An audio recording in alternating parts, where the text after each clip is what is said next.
Hey guys, this is Steve Repsold with Slurve, bringing you another edition of Cash Game Cornerstones for MLB. Now I'd like to start off a little just talking about yesterday, how things went there. It wasn't the greatest day for me personally. I made some very bad lineup decisions. We kind of got a little screwed with Kyle Hendricks getting pinch hit out in the 5th inning. If he'd gotten another inning and another strikeout or two in there, he probably would have gotten the win too with the Cubs picking up some more runs. That would have been really nice. Would have helped a lot.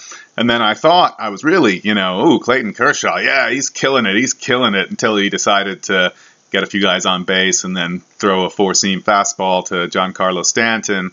It's just not a good idea. Don't do that if you're ever pitching to Giancarlo Stanton. So that didn't go too well, but I did make the call on the Mike Moustakas home run. Moose took it finally. I've been waiting a couple days for that because his advanced data on the exit velocity from the bat and fly ball rate and all that has been indicating that he was going to hit a home run soon, and he did. So I'm pretty pleased with that, and I'm going to try and use that data to give you some more guys who might hit home runs pretty soon. But let's get started with pitching for today. So unlike yesterday, there's not a whole lot to love in the pitching options today. Yesterday, we had aces coming out the ass. Today, not so much. The big name at the top of the boards should be at the top of everyone's list for pitchers for today, Jake Arrieta. Last time out, no-hitter. He's pretty good. No news there. He's pretty good. He's also 13.8 on DK, so he's really, really expensive.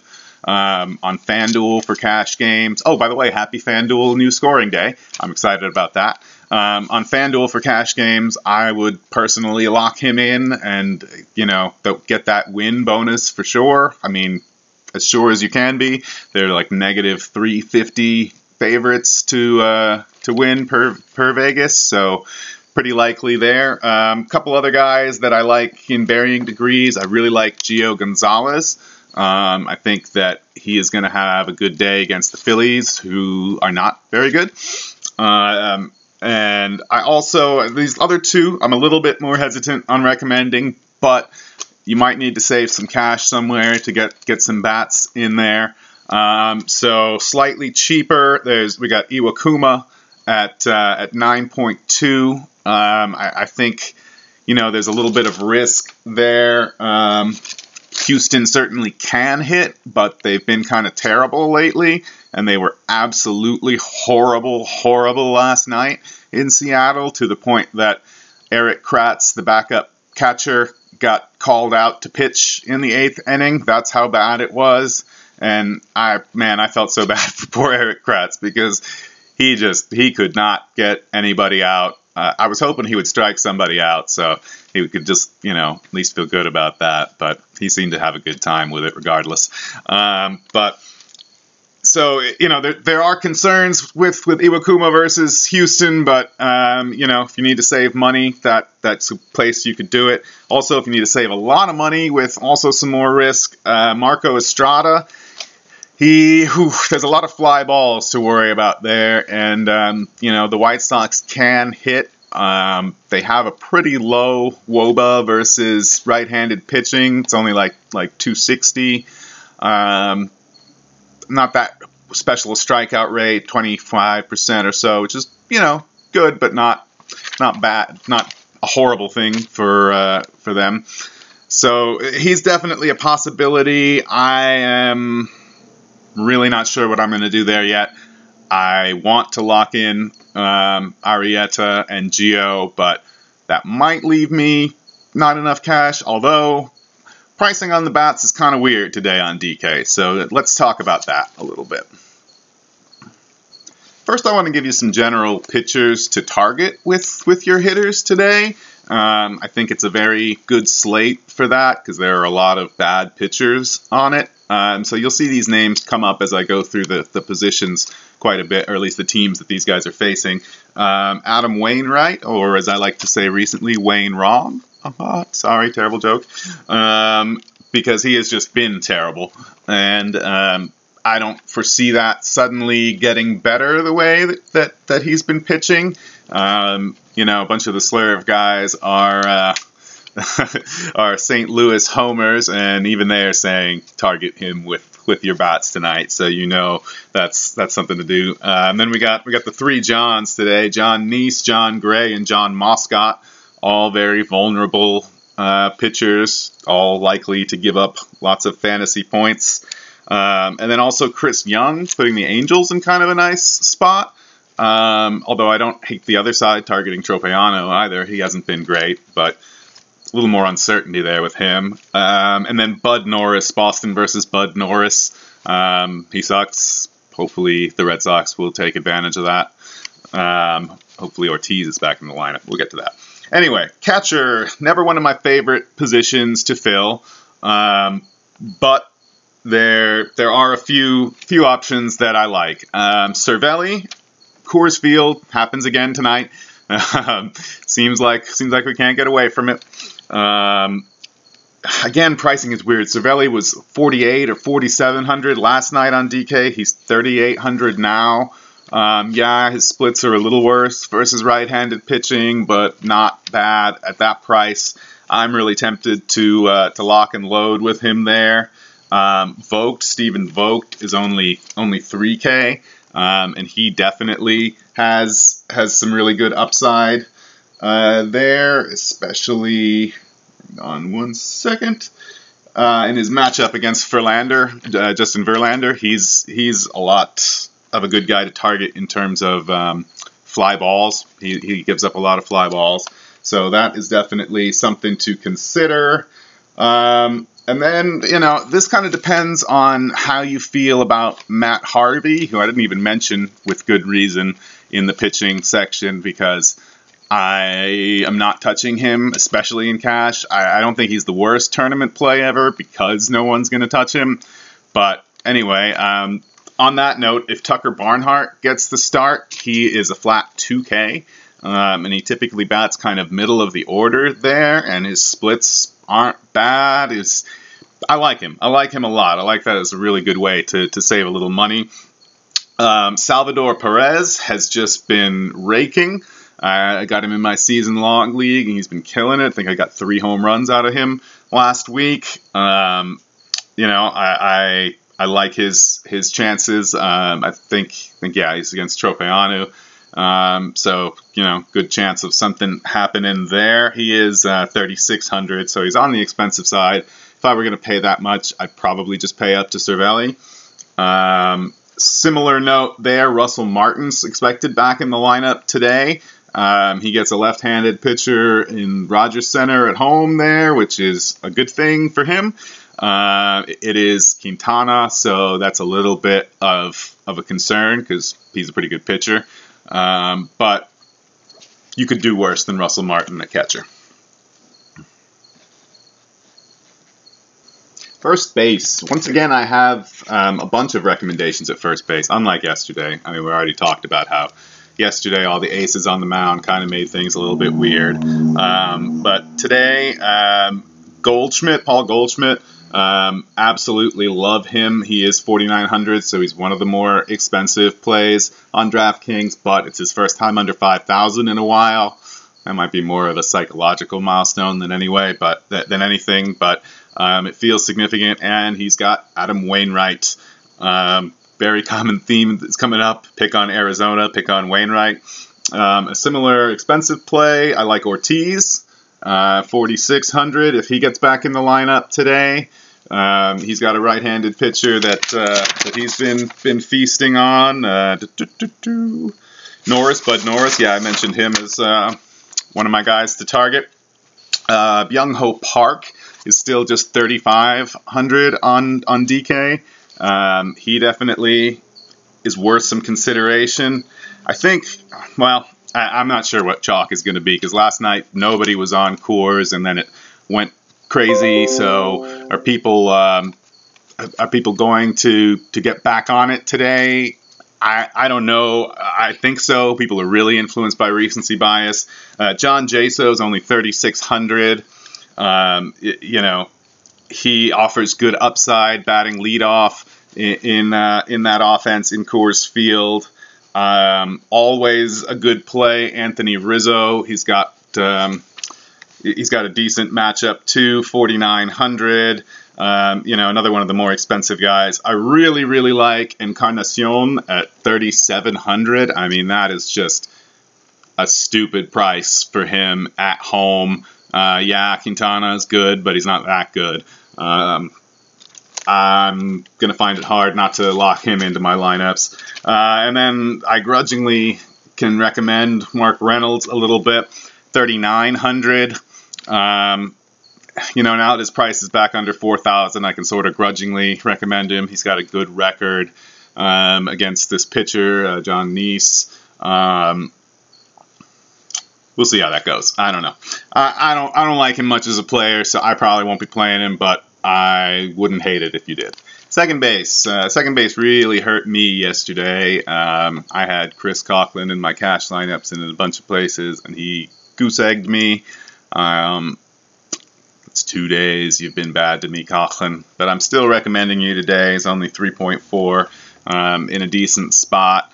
I don't know if I personally will be playing him, but that is mainly because I love Segura at 3.8 against Wainwright again.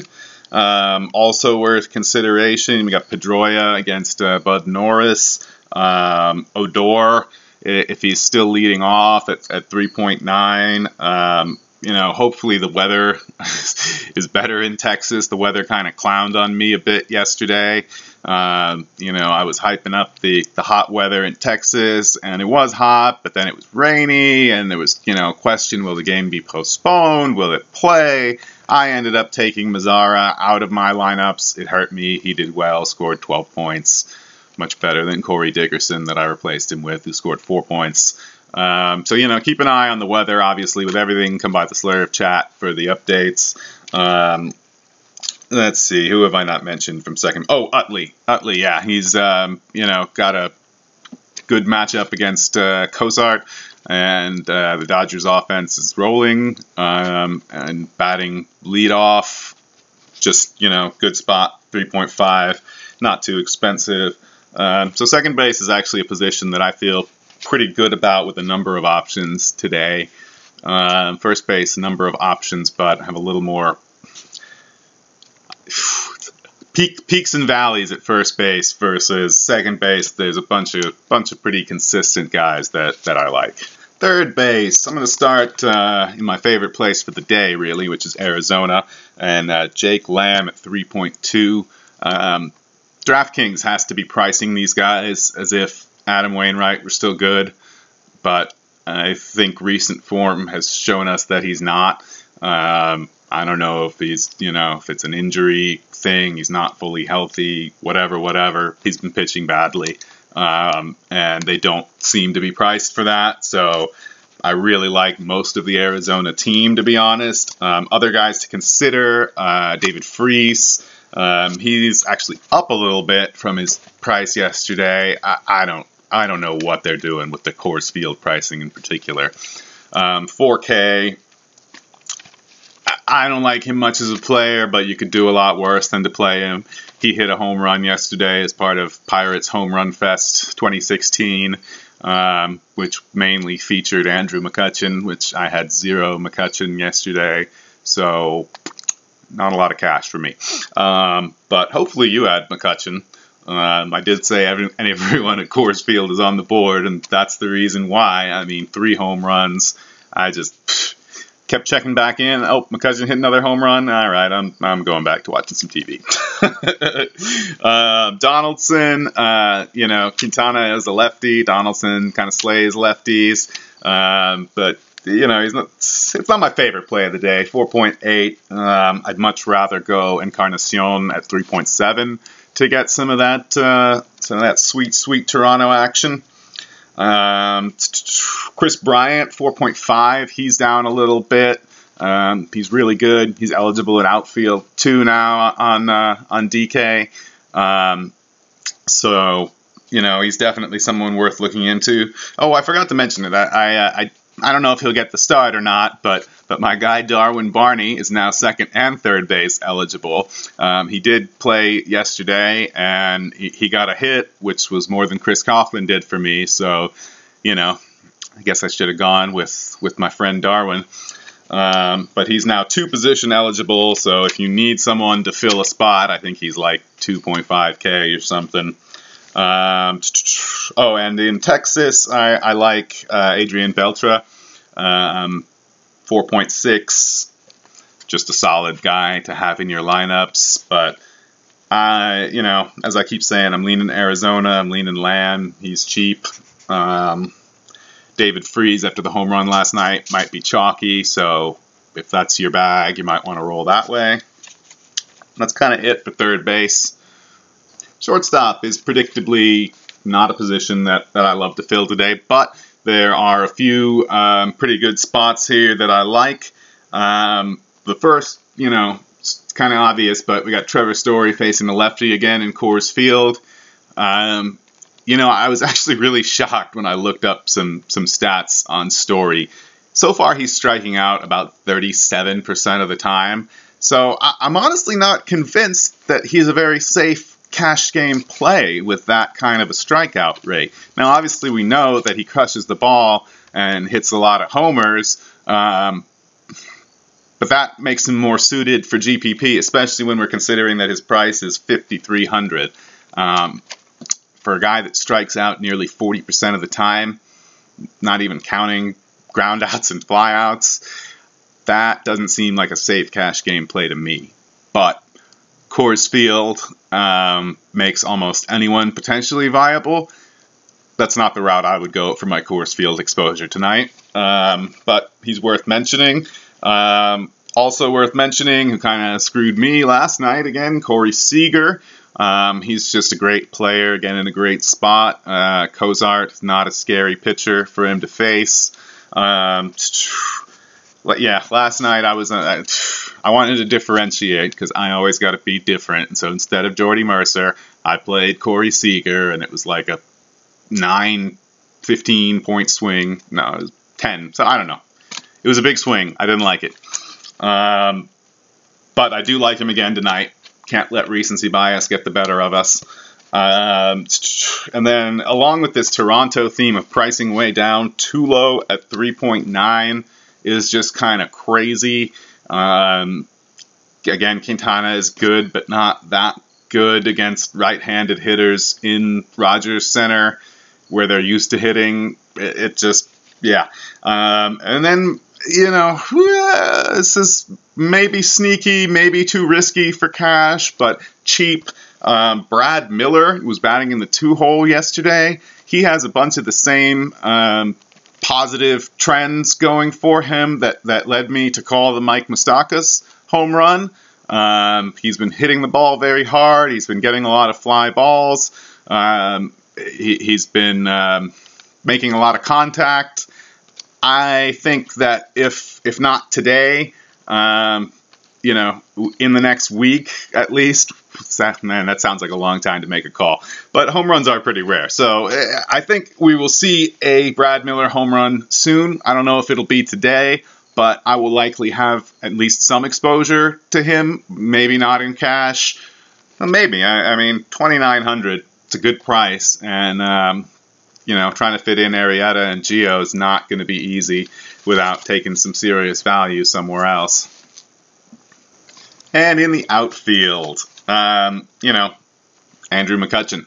I imagine he's going to be really chalky today after hitting 3 home runs yesterday. I can't say he's a bad play. Personally, I don't like going with the guys who have just had the huge breakout and are going to be highly owned. You know, there's an excellent chance he does not repeat the performance from yesterday. I will almost guarantee that he doesn't hit 3 home runs today. But he could still be an excellent play. You know, he's 5K, not bad. Also, Starling Marte, you know, he's 5.2, so he's a little more expensive. I honestly kind of like that, I think, because I think people will go for McCutchen at 5K, and Marte will be under-owned. He had a home run yesterday, too. So, you know, no lack of power or opportunity or ability there. And then moving away from Coors Field, David Peralta at 3.8. We're back to Arizona, and I love it, especially if he's batting cleanup. But really, if he's down to 6 in the order, I'm still all about it. Wainwright, as mentioned, not good. Peralta, he's a righty slayer. I'm excited to play David Peralta tonight. I'm also going back to the Corey Dickerson well. Only 3.3. He's got very strong splits against righties. We know he's a guy who's got power and the ability to hit a home run. We know that Tampa Bay has the ability to explode for a whole bunch of runs, often when least expected. So he's definitely a guy on my radar. Oh, that reminds me a little bit. Third base, I forgot to mention Evan Longoria has like a ridiculous record against the pitcher he's facing. I want to say Tillman, but I could be wrong about that. Anyway, doesn't matter. He has like 7 home runs in a bunch of at-bats. Pretty solid BVP data there. And he's really, really stupid cheap. So I think he might be the chalk at third base. He hit a home run last time against this pitcher. I don't know. Depends on how chalky you feel like you want to be. I still think I might like Jake Lamb better. We're back to outfielders. We've got a lefty in Scott Kazmir who has really been struggling the last couple outings, and who has been a little bit banged up. There was a question of whether he was going to make this start or not. So we got a lefty throwing to one Giancarlo Stanton, and you may or may not be aware, he is known for hitting home runs off lefties.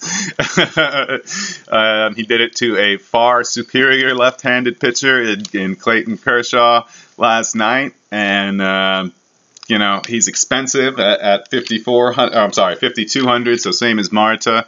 That might keep his ownership down, or people might clench onto that. Oh, he hit one off Kershaw. Kazmir is toast, which he might well be. I definitely like him as a play. The Cardinals had a big night, although not so much Piscotty and Grichuk. Piscotty did somewhat. Grichuk had a real crappy game, but I kind of like them today. And I hate that I'm even mentioning this. This is really not a recommendation so much as this is just weird. Ian Desmond has been really hot lately, and it's really pissing me off because I had him in my season-long league, played him the first 2 weeks of the season. He did shit for me, and have him benched the last 2 weeks, and he has like 4 home runs and 2 stolen bases in the last couple weeks. So he's on a little bit of a heater. I don't know if I expect that to continue or not, but he's benched on my season-long team, so that probably means he'll go off. That's about it for the outfield. As usual, I'll close out with a few BVP specials. These are guys I might not otherwise consider, but because of their excellent records against the pitcher in question, they might be worth a look. Riskier plays than the other guys, in my opinion, but that doesn't mean that they're not great plays. And some of these today, we actually got some pretty significant data on. Billy Butler, if he gets the start against Verlander, I mean, he has 84 at-bats against him. And in those over those 84 at-bats, he has a 405 average and a 442 WOBA.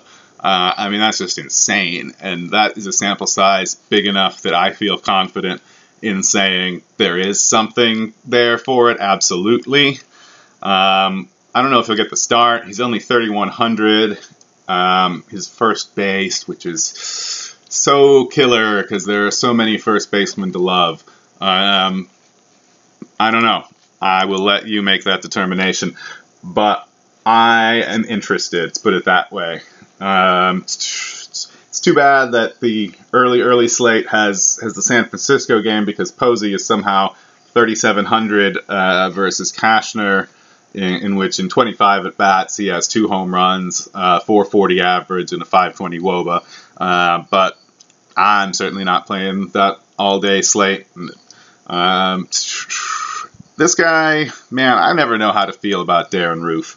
I like him sometimes. Right now he's 3,500 on DK, which is frankly more than I think I would ever pay for Roof. And he's against Gio. But in 26 at-bats, he has 3 home runs, a 346 average, and a 516 WOBA against Gio. So if he gets the start, that's possible. But remember, there's a very good chance that he gets pinch hit out when there's a right-handed pitcher in for Gio. And obviously, I am touting Gio heavily for your cash game lineup, and you do not want to play him against your starting pitcher. Plus, we don't even know if he's going to get the start. Ortiz, I mentioned before, if he's back in the lineup, he also has a pretty good line. 2 home runs in 15 at bats. Not as good. 267 average, 387 WOBA. All right. Adam Jones and Matt Wieters both have a really good record versus Matt Moore. I don't hate Matt Moore as a tournament play. I was talking to Max at the Slurv chat earlier today, and he's saying that he's mentioning him in his GPP video. But I don't like Matt Moore in cash, and part of the reason is the way these guys have owned him. Wieters in particular is interesting to me because catcher is such a wasteland, and he's pretty cheap today. And then Nelson Cruz, like I said, these prices, I'm not so convinced on what DK is doing. 3,900 against McHugh, who's not a guy that I love to target, but not a guy that I hate to target either. And Nelson Cruz has a good history against him. So given the fact that he's Nelson Cruz and he's really cheap, I do not hate that play. That's pretty much it for the BVP stuff for today. And, that kind of concludes what I have for you today. If you have any questions or anything, I will be hanging around the Slurv chat or on Twitter. Much better in the Slurv chat. We can just talk some stuff out there. It's free to sign up. Once again, Steve Repsold with Slurv, and this has been Cash Game Cornerstones for April 27th. Thanks.